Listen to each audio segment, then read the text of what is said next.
வணக்கம் மாணவர்களே. நம்ம பார்த்தீங்க அப்படின்னா பேச்சு மொழியும் எழுத்து மொழியும் பற்றி விரிவாக பார்த்தோம். இன்றைக்கு நம்ம பார்க்கக்கூடியது பேச்சு மொழிக்கும் எழுத்து மொழிக்கும் உள்ள வேறுபாடுகள் என்ன அப்படிங்கிறத தான் நம்ம இன்றைக்கு முழுமையாக பார்க்க போகிறோம். அதாவது பேச்சு மொழியை என்ன சொல்லுவாங்க அப்படின்னா உலக வழக்கு அப்படின்னு சொல்லுவாங்க. எழுத்து மொழியை இலக்கிய வழக்கு அப்படின்னு சொல்லுவாங்க. பேச்சு மொழிக்கும் எழுத்து மொழிக்கும் ஒரு சில வேறுபாடுகள் நம்ம இருக்கு. அதாவது பேச்சு மொழியில பெரும்பாலும் எழுத்துக்களானது குறுகி ஒலிக்கும். எழுத்து மொழியில பார்த்தீங்க அப்படின்னா அப்படி குறுகியெல்லாம் நம்ம எழுதுறதில்ல. என்ன பண்றோம், அதாவது முழுமையாக விரிவாகத்தான் எழுதுறோம். எடுத்துக்காட்டாக பார்த்தீங்க அப்படின்னா நல்லா சாப்பிட்டான் அப்படிங்கிறது நம்ம பேசும்போது எழுது நல்லா சாப்பிட்டான் அப்படிங்கிறது ரொம்ப குறுகி ஒலிக்கிறோம். ஆனா எழுதும்போது அதை எப்படி எழுதுறோம், நன்றாக சாப்பிட்டான் அப்படின்னு தான் இலக்கிய வழக்கில் நம்ம எழுதுறோம். அது பேச்சு மொழியில குறுகி சொற்களை பயன்படுத்தலாம், எழுத்து மொழியில அப்படி மாற்ற இயலாது. இது ஒரு வேறுபாடாக இருக்கிறது.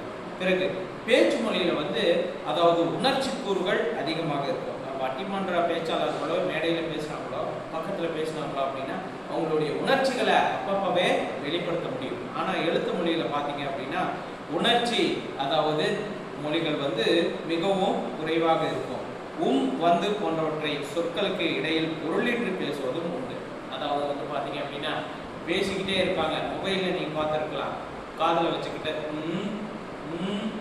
சொல்லிட்டு இருப்பாங்க. அந்த உம்முக்கு ஏதாச்சும் மீனிங் இருக்கா? கிடையாது. ஆனால் பேச்சு மொழியில யாராவது ஒருத்தர் கதை கேட்டாலும் நம்ம ஆமா ஆமான்னு சொல்லுவோம், உம்முன்னு சொல்லுவோம். அது இது அப்படின்னு நம்ம பேசும் பொழுது இழுப்போம். ஆனா பேச்சு மொழியில இது போன்ற தனியான சொற்களுக்கு பொருள் எதுவும் கிடையாது. அதுலேயே பார்த்தீங்க அப்படின்னா எழுத்து முறையில இது போன்ற தேவையற்ற சொற்களானது இடம்பெறுவது கிடையாது. இரண்டு வேறுபாடுகளை பார்த்துட்டோம். பிறகு பேச்சு மொழியில் உடல் மொழி அதாவது பாடி லாங்குவேஜும் குரல் ஏற்றத்தாழ்வும் இணைவது. அதனால்தான் எழுத்து மொழியை விட எளிமையாக என்ன பண்ணிடலாம், கருத்துக்களை உணர்ந்து கொள்ளலாம். அதாவது பிற மொழி படங்களை பார்த்தா கூட அவங்க என்ன பண்றாங்க, அவங்க பண்ற ஆக்ஷன், அதாவது அவங்களுடைய செயல், உடல் மொழி, பாடி லாங்குவேஜ் இதெல்லாம் பார்க்கும் பொழுது அந்த மொழியே நமக்கு தெரியாது. கூட ஒரு கன்னட படமோ மலையாள படமோ பார்க்கும் பொழுது அவங்க என்ன ஆக்ஷன் பண்றாங்க அப்படிங்கிறத பார்த்து கூட அவங்க என்ன சொல்ல வராங்க அப்படிங்கிறது நம்மளால எளிதாக புரிந்து கொள்ள முடிகிறது. ஆனா எழுத்து மொழியில இந்த உடல் மொழி, குரல் ஏற்றத்தாழ்வுக்கு எழுத்து மொழியில இடமே கிடையாது. இது ஒரு வேறுபாடாக இருக்கிறது. பிறகு எழுத்து மொழி சிந்தித்து எழுதப்படுவதால் பிழைகள் ஏற்பட்டாலும் திருத்திக் கொள்ள வாய்ப்பு அதிகமாக இருக்கிறது. இப்போ ஏதாவது ஒரு எழுதும் பொழுது அவனை ரொம்ப திட்டி எழுதிட்டமா, இந்த அளவுக்கு அவன் யோசனை பண்ணா அவன் மனசை வருத்தப்பட்டுருமே அப்படின்ட்டு என்ன பண்ணிடலாம், அதை மாற்றிக்கலாம். தப்பு இருந்தால் மிஸ்டேக் பண்ணிக்கலாம். ஆனால் எழுத்து மொழியில் அப்படி கிடையவே கிடையாது. அதாவது சொல்லு ஒரு டைம் வெளியே வந்துருச்சுன்னா திருப்பி என்ன பண்ண முடியாது, ரிட்டர்ன் வாங்கவே முடியாது.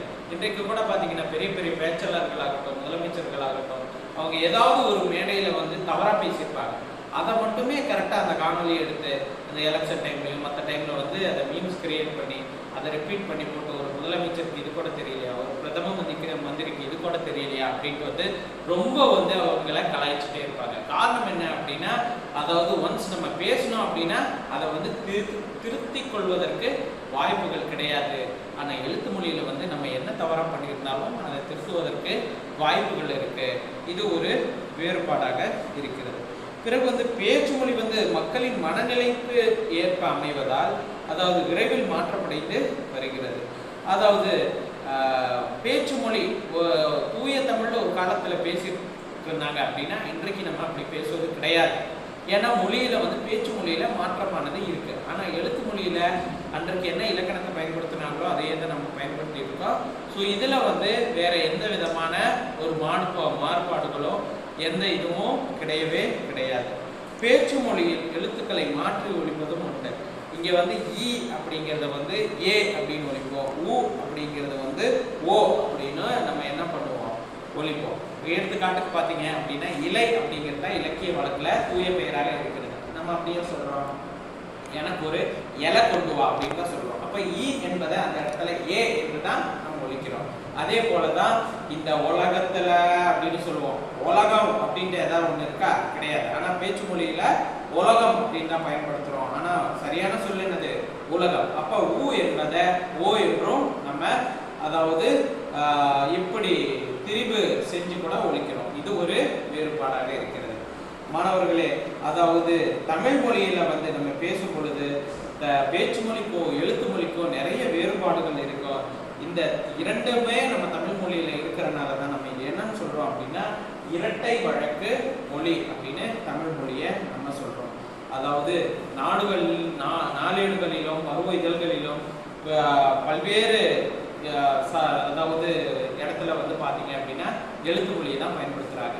இப்போதெல்லாம் வானொலிகள், ஒரு சில இடங்கள்ல வந்து தொலைக்காட்சிகள், இது போன்ற இடத்துல தொலைக்காட்சிகள் இன்னும் செய்தி தொடர்பெல்லாம் பேசுகிறாங்க அப்படின்னா அவங்க என்னது, அவங்க இலக்கிய தமிழில் தான் பேசுகிறாங்களே தவிர்த்து நம்ம வட்டார வழக்கில் அவங்க பேசுறது கிடையாது. ஒரு சில இடங்களில் சோசியல் மீடியாவில் மட்டும் பேச்சு மொழியை பயன்படுத்துகிறாங்க, மற்ற பெரும்பாலும் எழுத்து மொழியவே பயன்படுத்துவதாக இருக்கிறது. நன்றி மாணவர்களே.